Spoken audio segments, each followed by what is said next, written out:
तो मैं आपको प्रोसेस बता देता हूँ फटाफट से सिंगापुर वीज़ा का। तो केसरी से करवाओ आप, बिकॉज अगर आप मुंबई में रहते हो तो उनका मुझे सबसे अच्छा लगा सर्विस। 1700 उनका फ़ीस है, मतलब सिंगापुर वीज़ा का, एंड 300 समथिंग 350 रुपीज़ केसरी वाले लेंगे।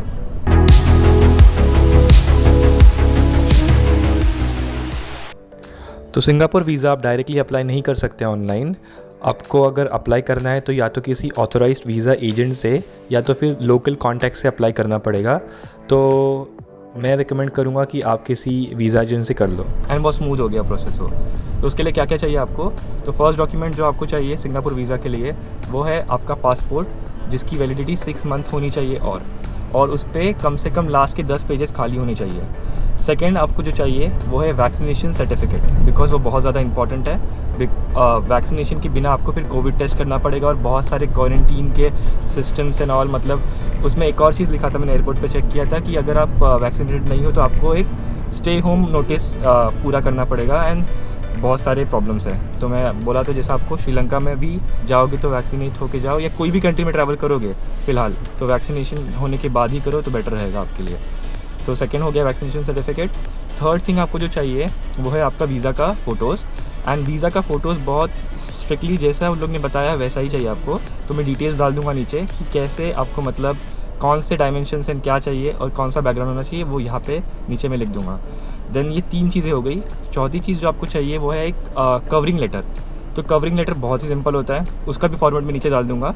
उस फॉर्मेट को सिर्फ आपको एडिट करना है आपके नाम से, सो एंड सो आप क्या करते हो और क्या पर्पस है आपका, और एक छोटी सी आइटनरी उनको बतानी है कि ये हम लोग करने वाले हैं। ज़्यादा कोई इतना पढ़ते नहीं वो लोग, बट वो लिखना आपको ज़रूरी है।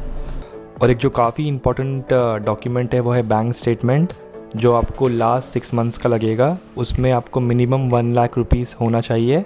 तो अगर नहीं है तो आप डाल के फिर उसके बाद आप उसका प्रिंट ले सकते हैं, और हर एक पेज पे आपको बैंक से स्टैम्प करवा के लाना पड़ेगा।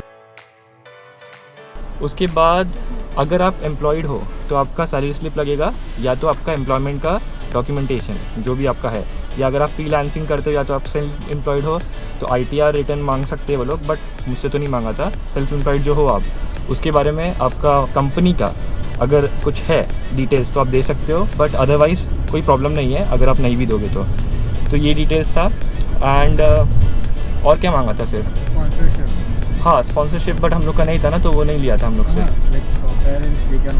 हाँ दे कैन ऑल्सो स्पॉन्सर, अगर पेरेंट्स आपको स्पॉन्सर कर रहे हैं तो उसका भी स्पॉन्सरशिप लेटर आपको फिर एक और करना पड़ेगा। तो प्रीटी मच इट। हाँ, और एक इम्पॉर्टेंट चीज़, आपको रिटर्न फ़्लाइट टिकट्स दिखाना ज़रूरी है। कोविड के बाद सब चेंज हो गया है, पहले इसकी ज़रूरत नहीं थी पर अब ज़रूरत है उसकी। तो रिटर्न फ़्लाइट टिकट्स आपको करवाना है, और होटल बुकिंग के वाउचर्स वो भी आपको उनको देना है। तो इतना डॉक्यूमेंट्स अगर आपके पास है तो आप इजीली आ सकते हो यहाँ पे सिंगापुर में, और आप केसरी से अप्लाई कर सकते हो। तो ये पूरा प्रोसेस था सिंगापुर वीज़ा का।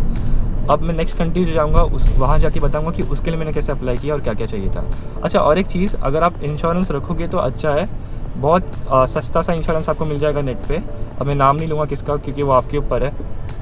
जिससे आपको करवाना है आप करवा लीजिए, जो भी कंपनी से आपको करवाना है। तो इट्स सो ईजी एंड सस्ता भी होता है इंश्योरेंस करवा, मैं तो बोलता हूँ वेरी इंपॉर्टेंट थिंग। ओके, क्योंकि कभी कभी वीज़ा में आपके पास इंश्योरेंस रहेगा तो और स्ट्रांग हो जाता है आपका।